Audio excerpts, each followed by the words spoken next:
Hey everyone, this episode is brought to you by River, the place that I personally go to securely invest in Bitcoin with confidence and with zero fees. And now, with Bitcoin interest on cash, you can even earn daily Bitcoin interest on your cash balance. It's the Trojan horse. Wall Street will adopt it, whether it likes freedom or not, simply because of Bitcoin's NGU properties. And what would later happen is Bitcoin would go into the city walls and sneak out at night and rewire the city and make it more free.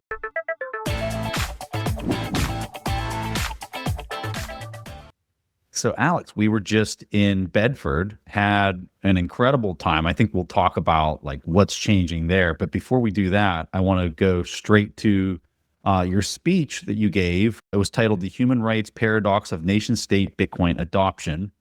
I think this is really controversial. There's, in my opinion, a lot of bad takes on this particular topic. So walk us through it. Ever since the earliest days of the Bitcoin message boards, people have speculated on what's it going to look like in the future with Bitcoin. And there were some threads here and there which had talked about a kind of Trojan horse type dynamic where, you know, people had written way back when, like, you know, essentially early 2010s on Bitcoin Talk stuff. You can find kind of anything we've discussed today was once discussed back then. But people were like, hey, you know, wouldn't it be something if the existing financial system just started to eat Bitcoin, but then Bitcoin managed to transform it? By being adopted, it would change the system that was eating it. And that was something I picked up on, and I ended up writing an essay in 2021 called Bitcoin is a Trojan Horse for Freedom. And it was the first basically essay I did in a series of essays that later turned into a book and other books and my writing career. And now, yes, you're holding it in your hand, because last year I decided to turn all of that work, which amounts to, 600 pages or so of writing, into a anthology that I would create only 100 copies of and distribute to a handful of people who really helped me on my journey, like you. Thank you so much for having me along the way so many times and, giving me an audience. I've been so grateful for that. And then the other 50 we auctioned at Scarcity, which is super fun. So we're about to mail those copies as well. But for now, there's no other plans to put that writing anywhere else. And what's fun about that book, Trojan Horse for Freedom, is that it's been brought up to date. So it has a new intro by me from last summer. And all of the stuff I wrote in 2021, 22, 23, I had to go back and update, which was interesting. It was a lot of like exchange rate stuff. This particular national currency was worth this much BTC. And it's like today, it's like not doing so well in its own right. Right. So Bitcoin's grown a lot since then. But, I wanted to go back to, the cover of it, the Trojan Horse for Freedom, right? And the theme of it, which is what we talked about in Bedford on stage. And it's interesting because when I first put out the thesis, it was 2021, and things were heating up, right? So you had MicroStrategy had started, right, about maybe 8 months earlier. You had Block bought some Bitcoin. You had Tesla bought some Bitcoin, and El Salvador hadn't happened yet. That happened a couple months later. But you were starting to get inklings of some of that we would maybe get some nation state adoption. So my thesis was at the time that eventually I just thought that Bitcoin was going to become this obvious reserve asset for the global financial system, and that it would start slow, start here, start there, but eventually build into something that everybody would want and would want to have on their balance sheet, whether you're a sovereign or a large corporation.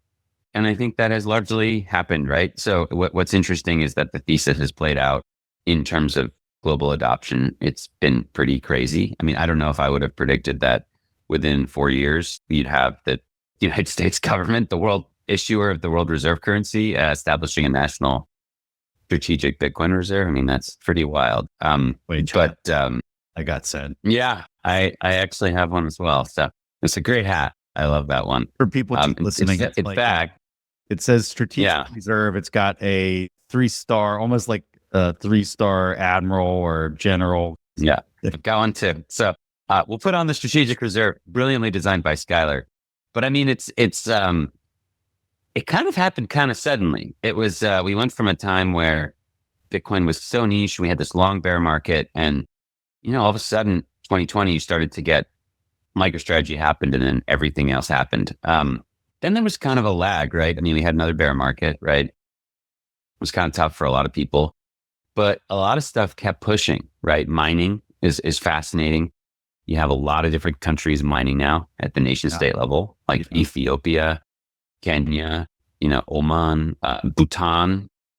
I mean, this little country, Bhutan, has mined $1 billion of Bitcoin. It's incredible on water that would have just otherwise gone wasted, flowed down the river and not done anything. Instead, they captured that. So you have large scale mining adoption. You have treasury adoption. You have people being exposed to companies like MicroStrategy all over the world, and sovereigns and all sorts of things happening now, and states and governors, and it's getting pretty crazy. And I remember I had this debate somewhere along the way. I think it was in 2021, 2022, with Ben Hunt, who writes Epsilon Theory. Mm-hmm. And we debated over whether or not this was bad for Bitcoin as freedom money, mm-hmm. that it would get adopted by Wall Street and the government. His sort of thesis was that Wall Street would kind of eat Bitcoin, and that it would, I guess, render it pretty useless as a freedom technology. And my thesis was the opposite. I was like, no. Like, it's the Trojan horse. Wall Street will adopt it, whether it likes freedom or not, simply because of Bitcoin's NGU properties. And what would later happen is Bitcoin would go into the city walls and seek out at night and rewire the city and make it more free. And I really feel strongly about my thesis winning out as of today. I mean, I really feel like what you're going to have happen is Bitcoin be adopted by all these institutions, which clearly most of them are not. We're not sitting here and claiming BlackRock is some kind of human rights activist, clearly not. Like they're in it to do one thing, and that's to make money. But what's fascinating is they become accomplices to human rights activism, whether they like it or not. Yeah. Like, it's funny when you have BlackRock and the Trump administration and even Bukele and any of these governments mining, dozens of companies now launching, derivative products that connect to Bitcoin in some way. Almost none of them are doing it really to help the vulnerable people. But inevitably, because they're pushing Bitcoin, the brand Bitcoin is this big open network, right? They are inevitably becoming accomplices to making the world more free. Of course, there's nuance there that we need to be careful of. But the reality is, the more they push Bitcoin, I mean, the bigger network effect Bitcoin gets, the more valuable Bitcoin gets, the more people enter Bitcoin, and the better a freedom tool it becomes. So it's like this feedback loop. It's almost like freedom is this emergent property of what's taking place with it all, right? Is that what you're really getting at? Is like everybody's and look, self-interest. We should put on the table, it's true that the Salvadoran government, tried to push Chivo, which was more of a control mechanism. And it's true that BlackRock's pushing an ETF, which is not self-custody Bitcoin. And it's true that Strategy is pushing a stock in its company as opposed to self-custody Bitcoin. And it's true that, a lot of these miners don't even stack. They just sell. You know what? That doesn't really matter. They're still pushing Bitcoin. The word Bitcoin is very powerful. It's not like Michael Saylor sits around and doesn't talk about the word Bitcoin. It's not like he's only talking about Strategy stock. No, he's always talking about Bitcoin. In fact, he tweets about Bitcoin every day. The word Bitcoin, right? And same thing, Bukele, Bitcoin. BlackRock, there are people always talking about Bitcoin. And this is super powerful because, whether they like it or not, they can't differentiate what they're doing from this kind of rising tide that's lifting all boats with the Bitcoin ecosystem, right? Whether they like it or not, whatever they're doing is making it easier for two people in Nigeria to do a Bitcoin cash trade, is making it easier for the Human Rights Foundation to send a Bitcoin grant into some authoritarian country, is making it easier for a woman in Afghanistan to take a class or do an underground school paid for by Bitcoin, right? So all of Bitcoin's incredible freedom properties is making it easier for someone in Malawi to escape inflation or currency devaluation. The more they push, and I understand that it's not some clean black and white thing where, correct, they are not pushing, non-KYC, self-custody cash economy. That's true. But what I guess I'm saying is like, they kind of are, like, in the end, right? If they're pushing Bitcoin, they're pushing Bitcoin. Like, they're not pushing USDC. They're not pushing Visa credit. They're not pushing a treasury bond system. They're pushing Bitcoin. So I guess, again, this all plays into my thesis of the Trojan horse. They are pursuing their own aims, totally self-interestedly, which I think is the way we need to expect the world works, right? Whether we like it or not. But the cool part is Bitcoin transforms that self-interest into freedom for other people. That's the unique machine inside of it. So that's what I explore in the book. That's what I talked about on stage in Bedford. And I'll be doing that talk more often in the future. But I think it's interesting because you get a lot of critics now who are like, oh yeah, look, Bitcoin is betraying its mission. It was trying to separate money from state, and you get a lot of like people criticizing cypherpunks or libertarian Bitcoiners. And they're like, look at the state, everything you promised is a lie. It's all a betrayal. You're just trying to see your bags go up or whatever. I mean, you see a lot of that coping from like the mainstream media. And it's like, no, wait a second. We're winning. You don't understand. Like, if we were losing, there'd be no nation state adoption. Like, if Bitcoin was dwindling into a nothing, if nobody was using it, we wouldn't be having this conversation.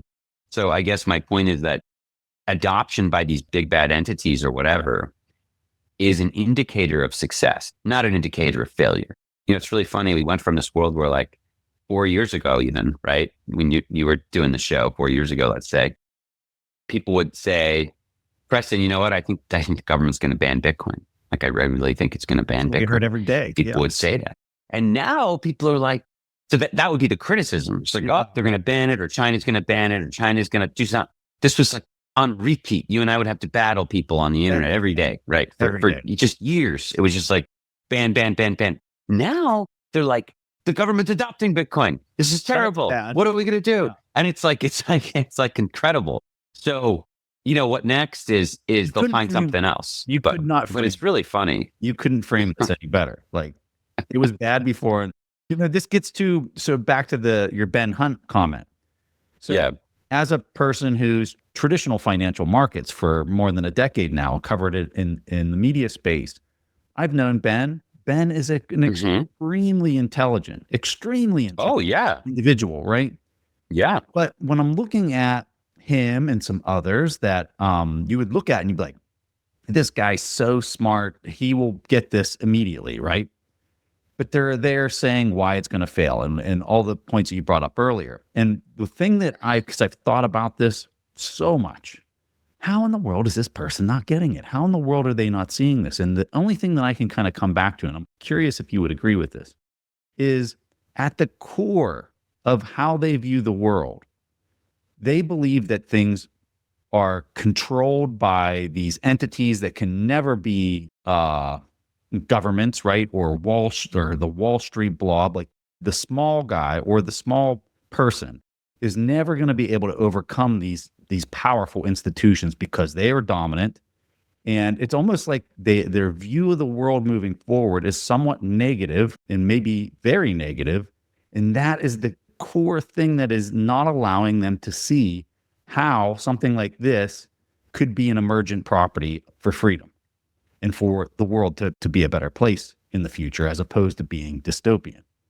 Do you think that that's the thing that's like why they can't put that final puzzle piece in there to understand it, or what is? Well, because I think the way the fiat monetary system works, it's permissioned, it's gate kept, it's centralizing, right? So I think they're very much used to studying that model, where we have a different one, right? So in our model, the new model in Bitcoin, Wall Street can create ETFs, the government can create a stockpile, and that does not impact my ability to whip out my phone and send you a permissionless peer-to-peer payment right now. In fact, it makes it easier for me to do that because guess what? There's more apps now. They're much better designed. The technology is vastly improving in Bitcoin because of this influx of talent and interest and resources. The amount of money being spent today on Bitcoin technical development is so much more than it was 5 years ago.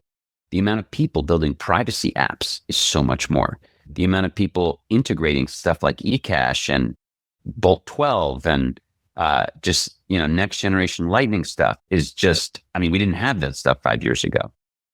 I understand what they're getting at. They're like afraid Bitcoin's going to fall down the same trap. Whether or not they actually care, they might be like, non-empathetically afraid, quote unquote. But their case is that Bitcoin's going to fall in the same trap as the fiat system did, or even as gold did, right? It'll get centralized and captured. I guess what they don't realize is there's a different incentive mechanism here. And the more popular Bitcoin gets, the stronger it gets as a freedom tool. At least that's what we've seen so far. And it's true that there might be like other things on the horizon that are coming up, and mining centralization is one, and like laws that can endanger Bitcoin users is another one. But at the end of the day, like our ability to use Bitcoin as a freedom tool today has never been greater. And that has come not at the expense of, or in contrast to nation state and corporate adoption, but it's come almost as a result of that, or along those lines. It normalizes what we do.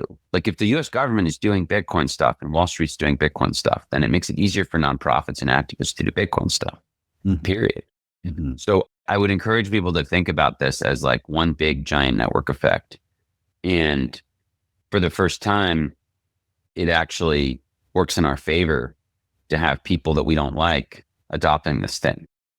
Like this isn't like fiat technology where it's like the Iranian government has its own fiat that it controls. And it's just like only this rent-seeking corruption machine that can like debase and devalue and take from you. And they use violence to enforce it, right? Mm-hmm. That's the old system. The new system doesn't work like that. Like there's no violence used to force people to use it. It's voluntary. People use it out of their own interest. People come to it. They work for it. They devote their life to it for other reasons that are not fear and being compelled, right? They do it because they love it and because it's done well for them and their family. They do it for very rational reasons. And it's just a completely different paradigm. In any event, I guess the sum there is that the thesis of the book and what I've been talking about, I feel like, is stronger than ever. And it gives me great hope for the future.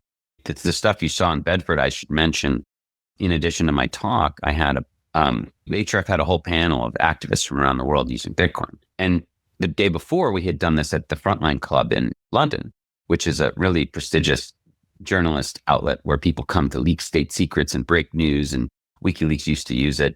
And it's a wonderful club near Paddington in London. And we had an event where we launched something called the Bitcoin Humanitarian Alliance, which is a loose association of 12 organizations around the world, ranging from HRF on our end to Save the Children, to the World Liberty Congress, to Ideas Beyond Borders, etc. Organizations doing a variety of human rights and humanitarian work worldwide in difficult circumstances, difficult contexts. And we all use Bitcoin in different ways. Maybe we use it for payroll. Maybe we use it for donations. Maybe we use this to send value where it needs to go. And, we decided to launch this alliance because it's time for people to know that this tool is just becoming such a no-brainer to use for any kind of aid and assistance today. Like it's just completely upgrading and displacing the bank wire. Like if you're trying to move money from A to B, the idea that you would use a bank wire as opposed to Bitcoin is borderline crazy.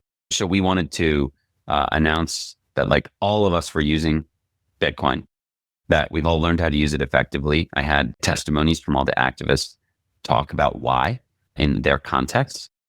And it was great. The media was there, the BBC was there, etc. And then we took that, we brought it to Cheat Code to Peter's event, and we had about an hour on stage, and we went through some of those stories for that crowd. And I thought that was great. And people were super moved. I got so many good feedback pieces from folks, and the local media wrote an awesome piece about it. It was really, really powerful. There's something that I'll read to you just quickly. The article was from a journalist who's just from Bedford area in England, near London.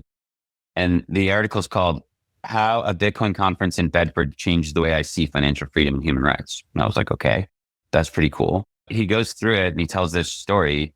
And he's like, these people weren't investors or salespeople. They weren't blockchain bros chasing the next coin. They weren't even there to get the audience to swallow the orange pill. They were activists using Bitcoin in a way not often reported. These people had everything taken from them and had needed to flee their homes to save their lives, but they'd found a lifeline. So he goes through it all. He tells like some of the stories. And at the end, he has this powerful conclusion where he says, they're not using it to speculate. They're using Bitcoin so their loved ones, their fellow countrymen and women can survive. Too often, Bitcoin is misrepresented, dismissed as a tool for criminals, mocked as a tech bro obsession. But the people I met in that Bedford conference hall weren't selling anything. They were fighting for their lives and for others. In a world full of walls, Bitcoin builds bridges. And in the hands of these brave men and women, it's more than just money, it's hope. That was amazing. So he wrote this and he got it. I feel like it's hard for people to get it unless you meet people from these places. And, we have so much financial privilege in the West. It's hard to even fathom what it's like to be in Rwanda or Venezuela or Russia or Afghanistan or Iraq or any of the places where the speakers came from.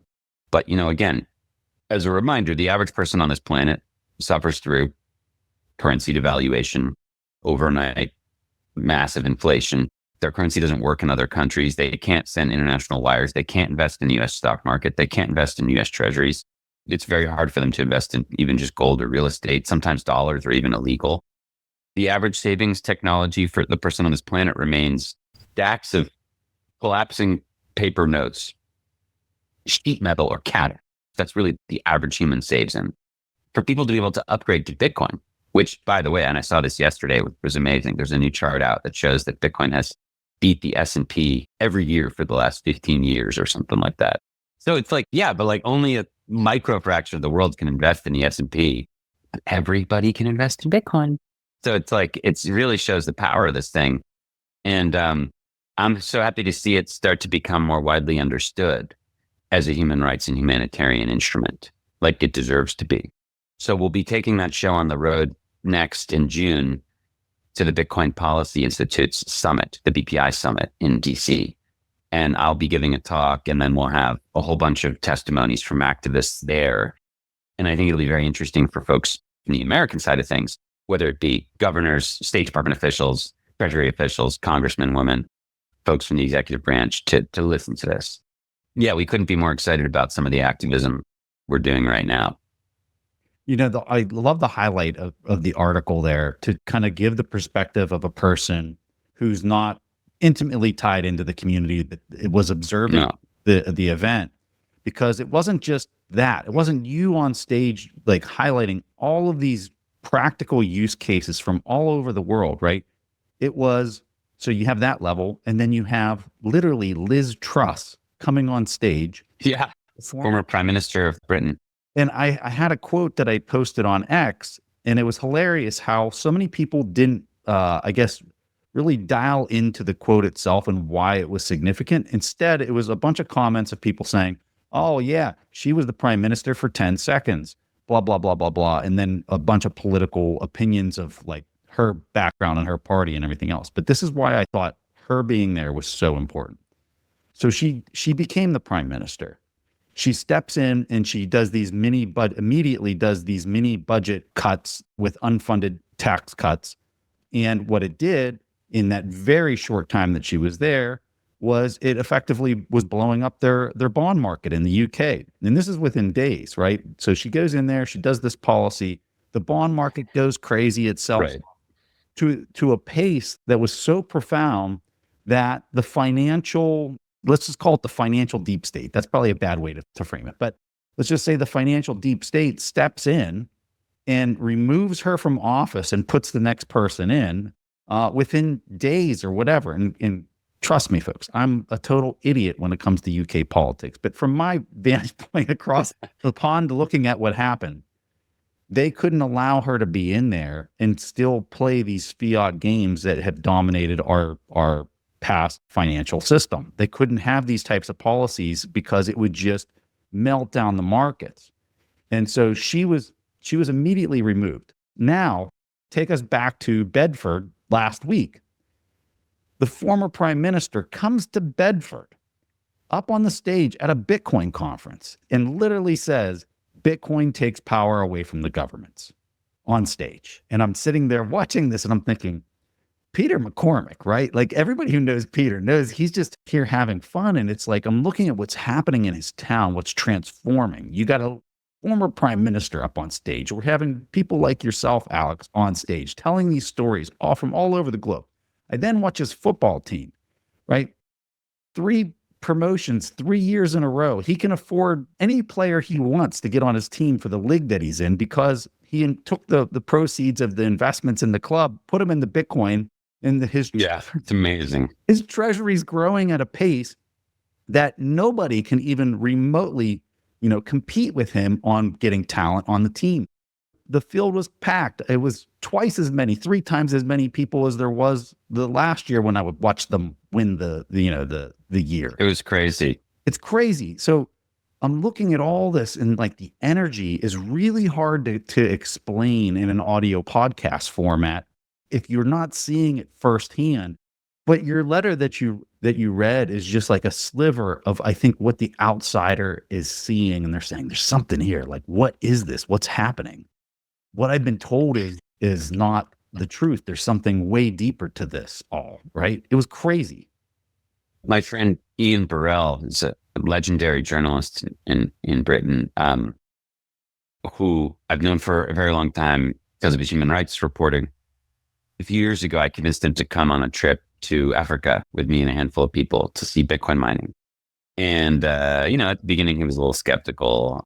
I didn't know if he was even going to write anything, but I wanted him to see it personally, just to hang out and to connect to some folks. But we were visiting this mine in Malawi, and I saw him start taking out his notepad, and I'm like, oh my God, it's going to do something. So he writes this piece, and it was about what Gridless was doing. And The Economist a few days later copied it, kind of inspired by it, did their own piece, and that set Gridless off on quite the trajectory in terms of its international image. And recently you've seen Gridless on NPR, BBC, like they continue to crush.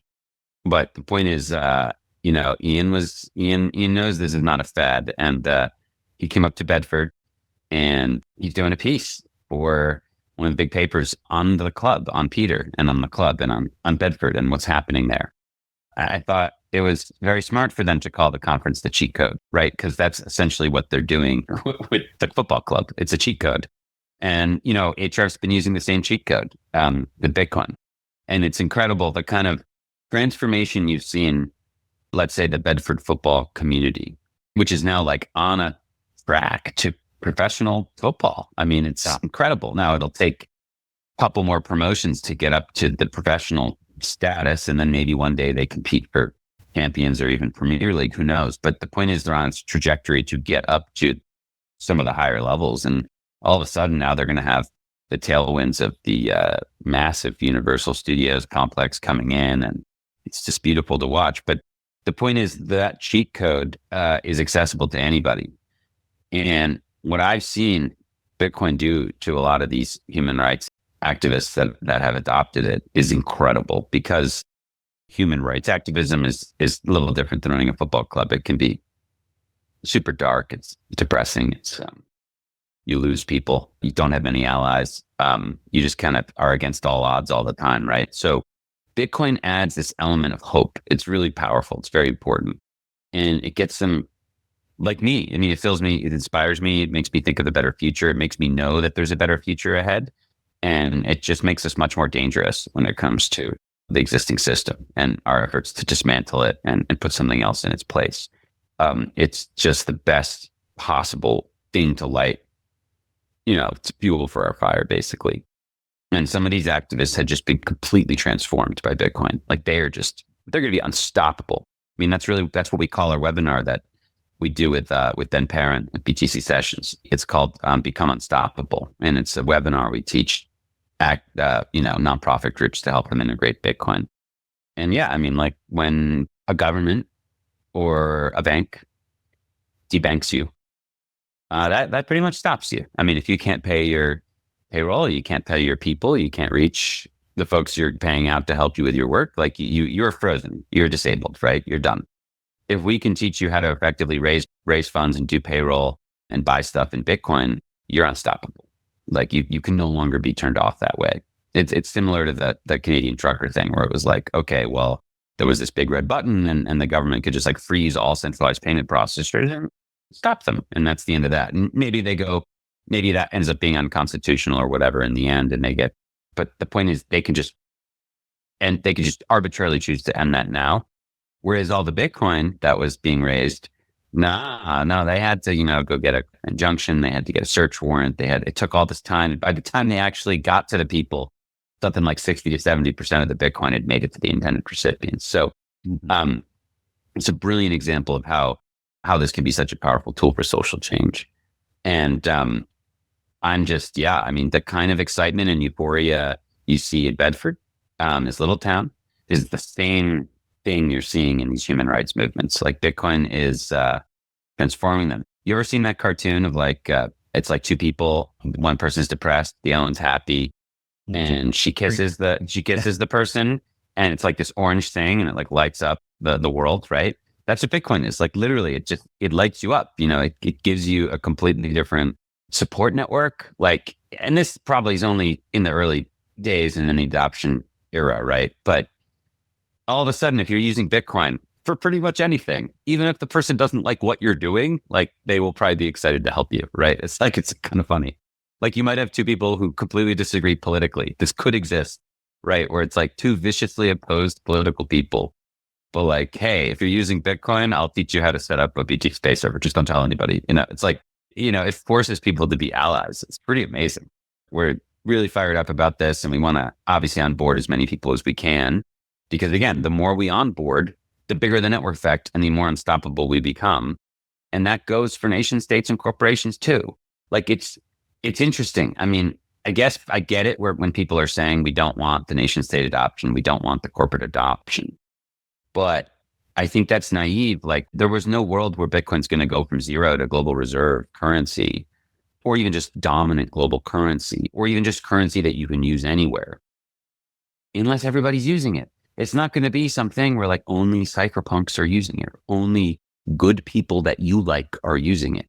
That's the same thing as saying with email or Signal or cell phones, that, there was some world where only good people could use those things.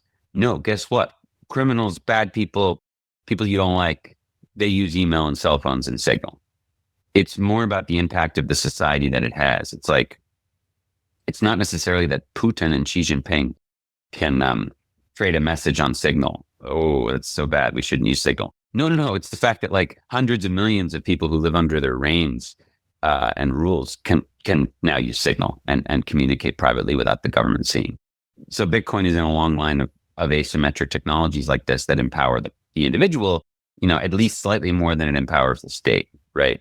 So while it's true that Bitcoin adoption is hard to stomach in some aspects, especially if they've stolen the Bitcoin in the first place. But the point is, whatever can get us closer to a society where the average person self-custodies, is their own bank, their merchants say pay me in Bitcoin, you can pay for most goods and services in Bitcoin, you can save in Bitcoin, none of this is illegal. The closer we can get to that world, the better. And it's not going to be a smooth, easy line, right? It's unfortunately, it's going to mean that people you don't like, institutions you don't like, adopt this thing. But as long as your ability to use it as freedom money doesn't get hurt or impinged upon or even lessened in any way, what's the problem here? We're rolling, right? I want to, this is going to be a long question, so I apologize, but there's a lot to this that I think is important to talk about. So in the back of your book here, you have this quote that I love this quote. I'm going to read it for folks here. As human rights activists know well, it can be hard to effectively promote freedom in a society that willingly sells morals out for profit. Bitcoin sneaks in and rewires the system from the inside, aligning profit-seeking with permissionless financial liberation. When we look at what's played out over the last, call it 40 years, Ray Dalio wrote this article last week talking about how the tariffs and everything that's happening with tariffs is actually a shadow of this much bigger thing, which is deglobalization.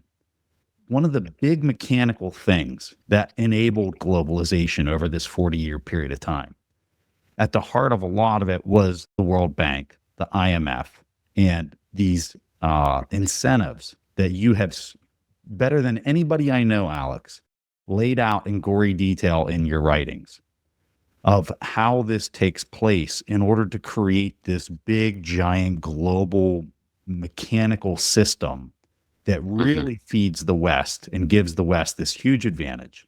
It creates this giant dollar network effect around the world.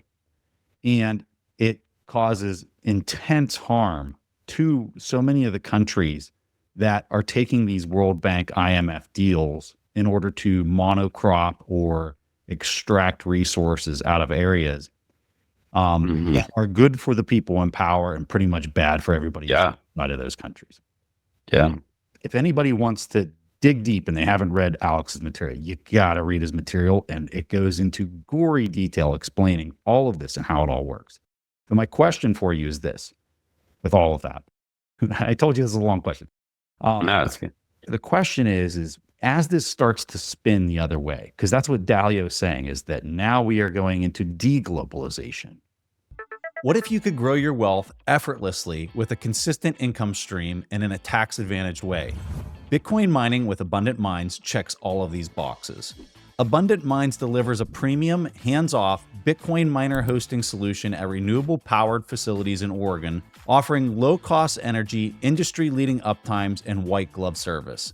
Your investment works harder for you so you can stack discounted Bitcoin without the headaches of active management. Their cool and stable climate extends the life of your machines, and if repairs are needed, their team handles it fast and at no extra cost. With in-person exclusive educational events, you get unmatched transparency and insider knowledge. Successful entrepreneurs, investors, and investment funds trust Abundant Minds to optimize their mining profits with significant tax advantages. Get started today at abundantminds.com/Preston for a free gift as a listener of this show.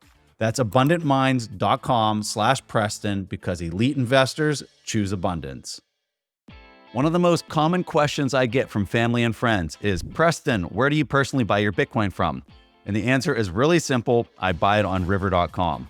Not only can you buy Bitcoin with zero fees on recurring buys, but you can earn Bitcoin interest daily on cash balances while waiting for good buying opportunities. And over the past 2 years, these returns have been twice that of most high-yield savings accounts and 16 times the national average, making it a powerful way to grow your holdings. You also have peace of mind knowing Bitcoin on River is held in multi-sig cold storage, fully licensed and regulated in the United States. Plus, their relationship managers are US-based and available by phone for you or your business. Additionally, River has built its own infrastructure from the ground up, meaning it doesn't rely on third parties to function, like a lot of other Bitcoin exchanges.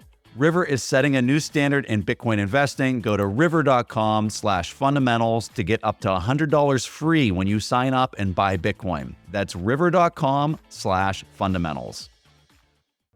Holding Bitcoin is the best way to protect your family from the threat of fiat currency collapse.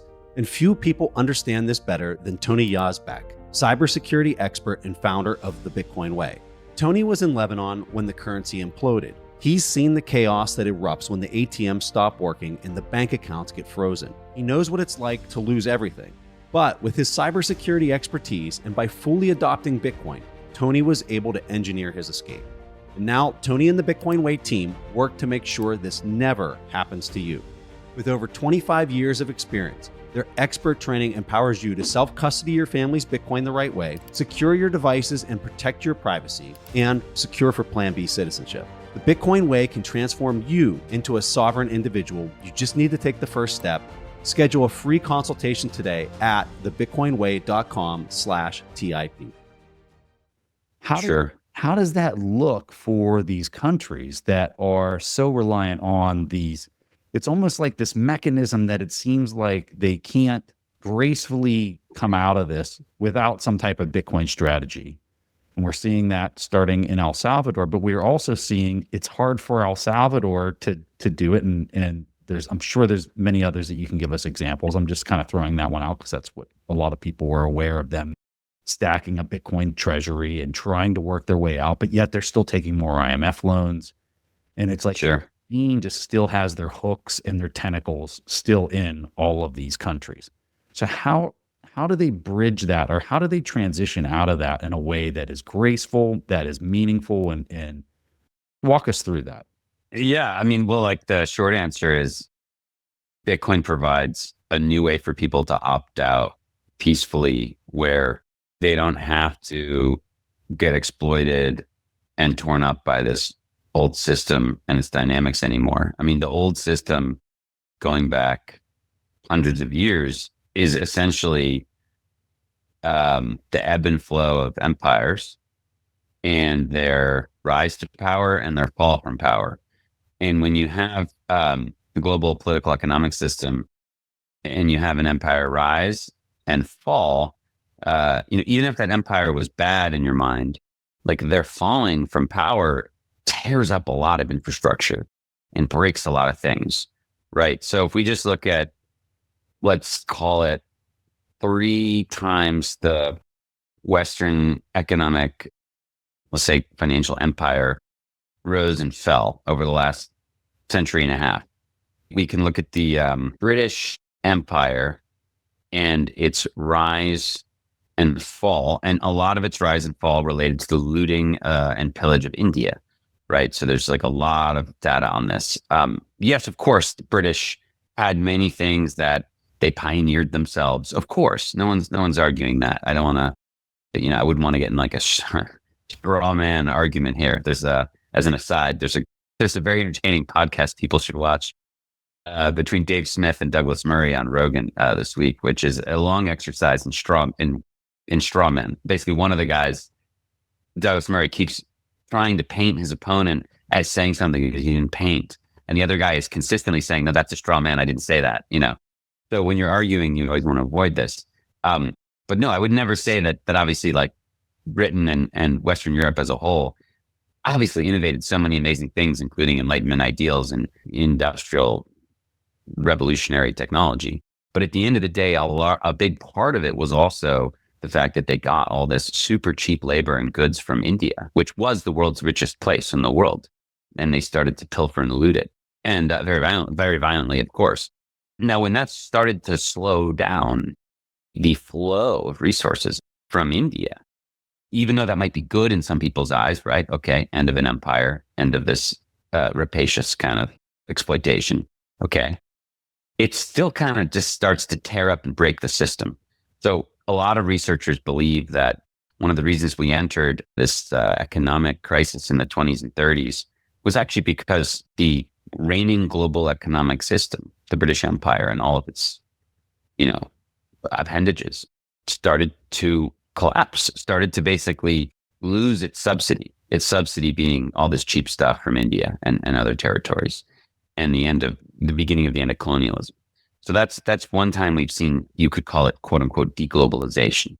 And what that meant was obviously a massive economic crisis in the West, right? So people like everywhere were hurt. The second time would be in the 70s. So you had, again, the Western financial empire had subsisted on control of energy. So all of the oil in the world was essentially controlled by Western companies, the Seven Sisters. Anyone can go look that up. The end of colonialism, right? The Western countries lost that. So through the 60s and early 70s, the people who actually lived in the places where the oil was started to take control, and they no longer were just like giving it up, for close to nothing to the West. So again, you had another economic crisis in the form of the 1970s, which was massive inflation, stagflation in the West. And now you're seeing, like, I would say, history rhymes, right? So you're seeing a third chapter here, which is, again, new kind of empire, different one, not as sort of brutal, I guess, openly as the British one, like, let's say, or the colonial one. Now you have the Western financial empire, let's say, and it's starting to break down, right? Even though maybe there's good reason to want to see empires fall or whatever, you're going to see disruption and you're going to see it hurt people, right? And that's usually expressed in the form of inflation and higher cost of living and in, sometimes more adversarial circumstances. I think you're seeing that now. So normally what would happen is just like this long period of chaos and inflation. And then the system would kind of rebuild in some way with some new power. And maybe if we didn't live in a world with Bitcoin, maybe that happens. And maybe it's Europe, maybe it's China. I don't know. It's hard to say. Right now, it's like I feel like the US is still very much in control despite all this stuff happening. Who knows? But the good news is we don't have to deal with that anymore. Like we have an escape route. We can start building a new system, right? And we can put our energy and time into Bitcoin, both as individuals, communities, families, football clubs, nonprofit organizations, corporations, nation states, whatever. So we can like drain energy from this old system, which is just sort of merciless in the way it would go up and go down and go up and go down. And I get it. It was going up and down in a general upward trajectory. It's obviously true. Like today, people live longer, they live healthier. It's more peaceful than we were 300 years ago. No one's arguing that. But the problem is that, it's not equally distributed. And I don't mean that in like a Marxist sense. I just mean that in a simple equality of opportunity sense. Yeah. And the system really keeps other people down at the expense of some of us, right? Mm-hmm. Like what is without question, and Americans are going to see this depending on how these tariffs go. Like what is without question is that our life and the stuff we buy and the food we eat and the services we choose to subscribe to are cheaper because they're from other places with weaker labor laws and cheaper currencies. Like, let's just be very clear about this. Yeah. Like if the iPhone was completely manufactured inside the United States with all of our labor laws and restrictions, it would cost $10,000, not $1,000 or whatever it costs. Yeah. We're talking about inputs to our system being 10x cheaper or whatever, or maybe more than that, because of globalization. Yeah. So we're seeing, maybe a forced ending to that. We'll see. I have a feeling it's going to mellow out a little bit here, but the scepter has been raised and Americans have been put on blast and on warning. Hey, we're going to do this. We're going to forcibly change the system and we're going to be cutting off some of these they're not going to say it like this, but they're going to be cutting off some of these subsidies. The current government in America is basically threatening an austerity period, which normally is reserved for those countries that the IMF restricts, right? So finally they're saying, no, we're going to go through an austerity period ourselves. Look, I saw the newspaper headline today. NVIDIA is going to build supercomputers here. Okay. So I don't know. Maybe it does result in supply chains coming back to the US and a reindustrialization in some way. And maybe that doesn't mean you're working on a factory line. Maybe it means you're working in a job where you're using robotics and AI and it's actually really exciting. I don't know. But it's going to be very expensive either way. Like the forcible relocation of all that stuff. So normally without Bitcoin, we'd be going through a 1920s or 1970s era where things would just get very expensive for a lot of people and it would be hard. And I think Bitcoin is the cheat code, right? It's going to allow us to navigate this period of time and do really well. I hope that helps. No, it does help because the question, I was looking at it more from like, what are these governments for like these smaller countries that have been impacted by this globalization process? How are the countries going to be able to deal with it? Yeah. But your answer kind of actually addresses that because you went straight to the individual and you said the individual can protect themselves from sky prices and all of this because every individual can access Bitcoin if they put forth the effort. And what's fascinating and what we've seen to date, it being in Bitcoin, is that it percolates from the bottom up.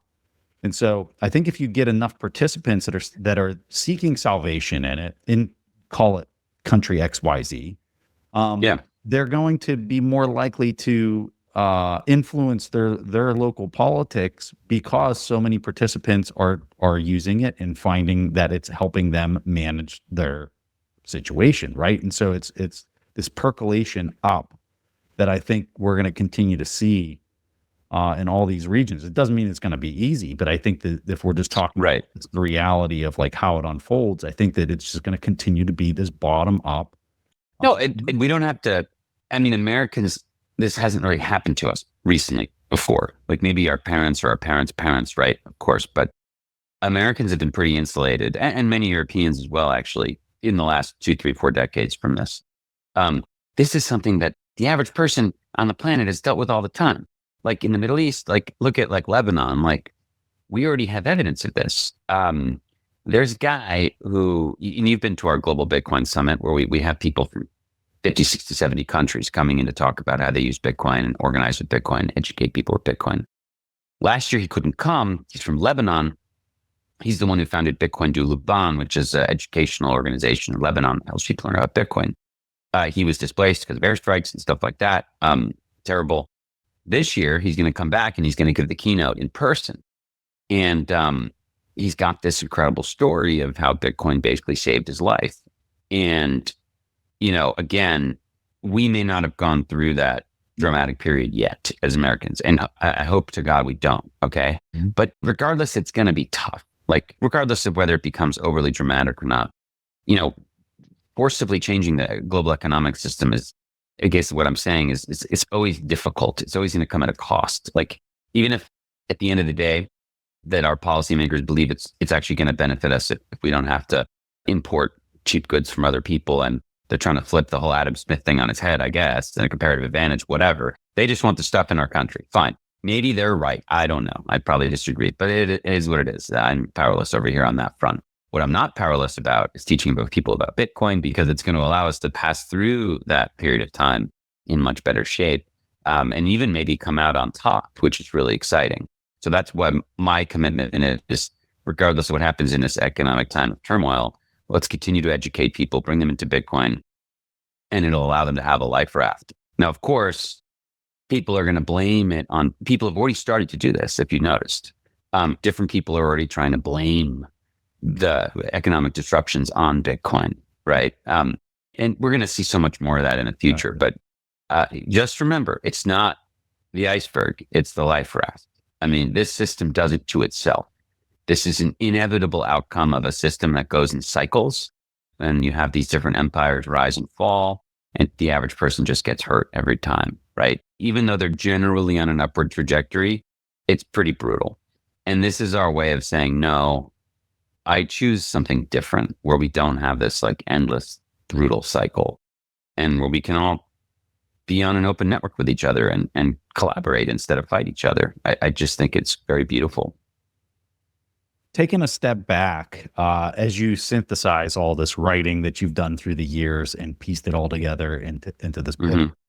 What would you say is your cohesive narrative, or like your key takeaway? You take a step back and you look at it and you're like, wow, I wrote a lot here. There's a lot to all this. What's your so what, I guess, as you look back and reflect on the whole process of piecing it all together?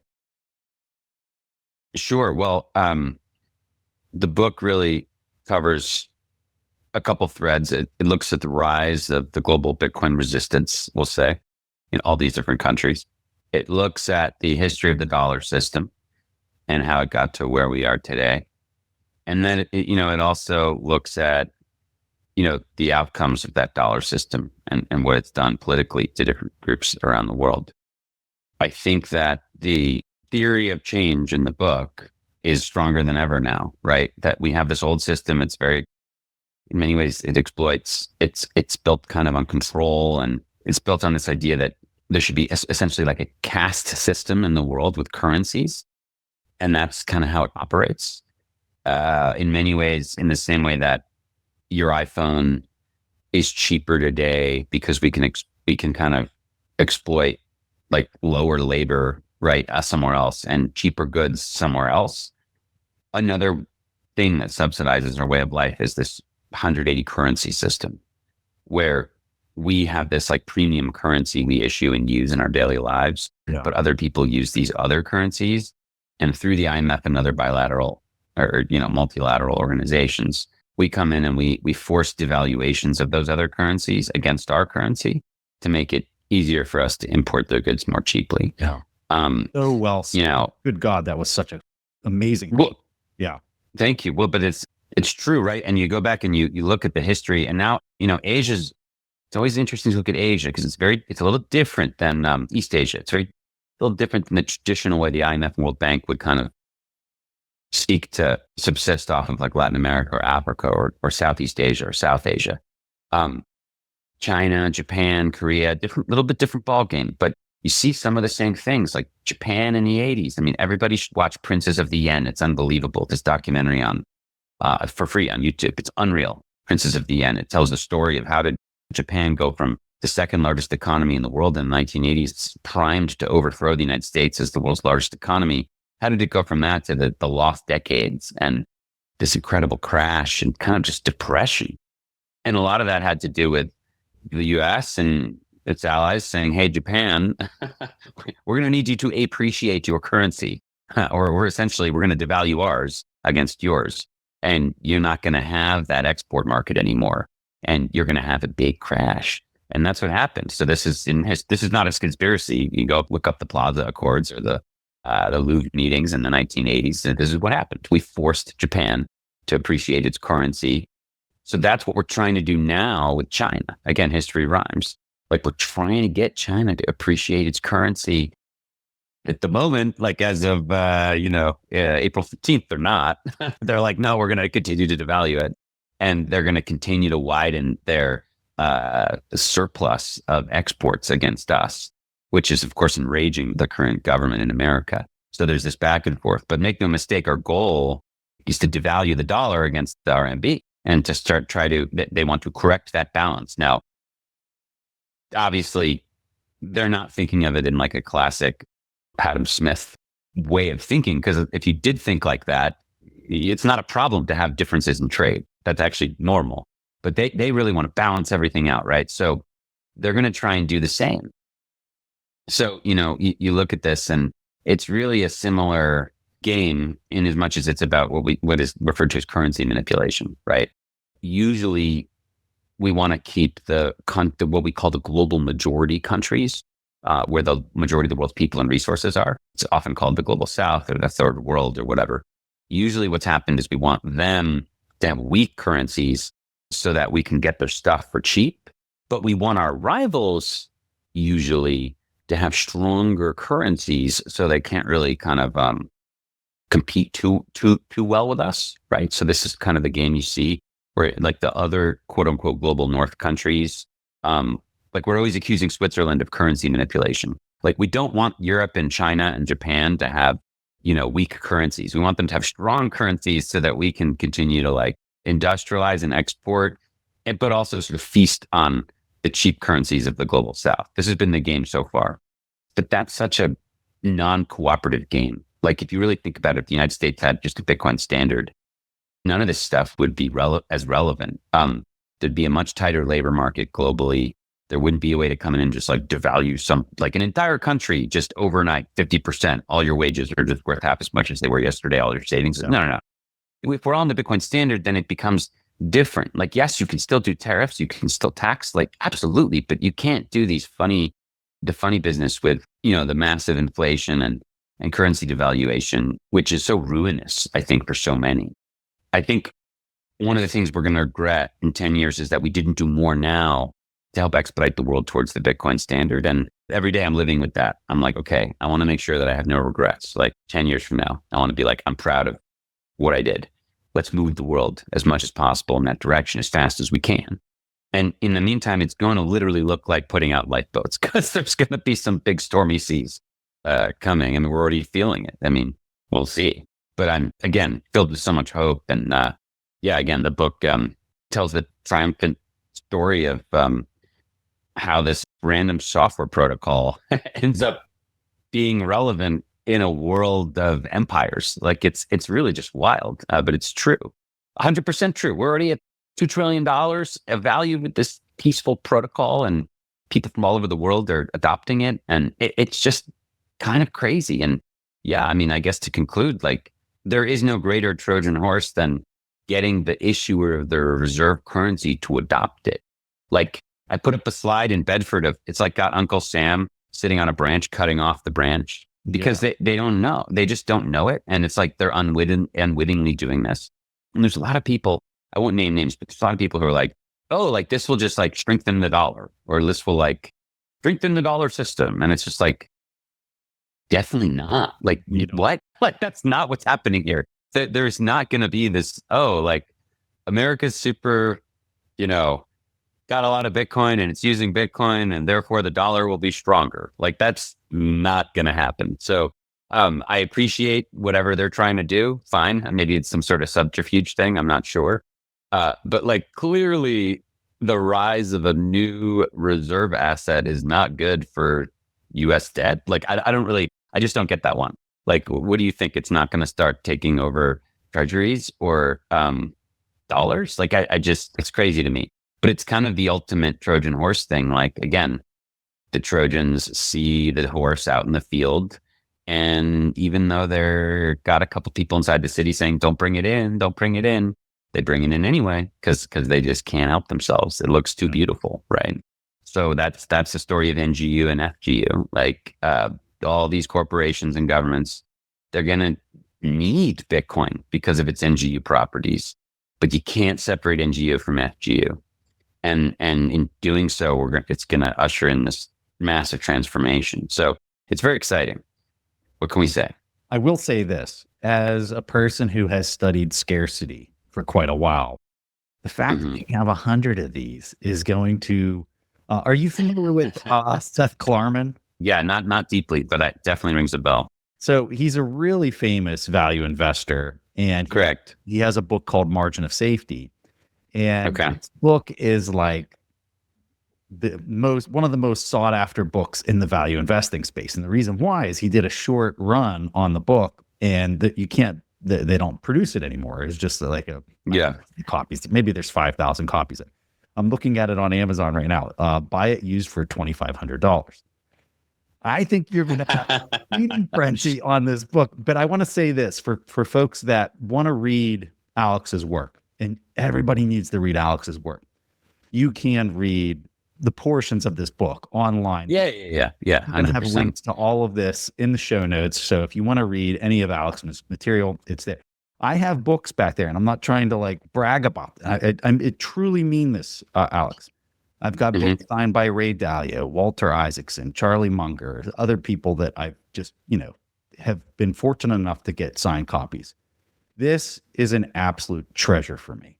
This, I will truly treasure this, not just because we're close friends, but because of what you have taught me through the years on how this very complex machine works.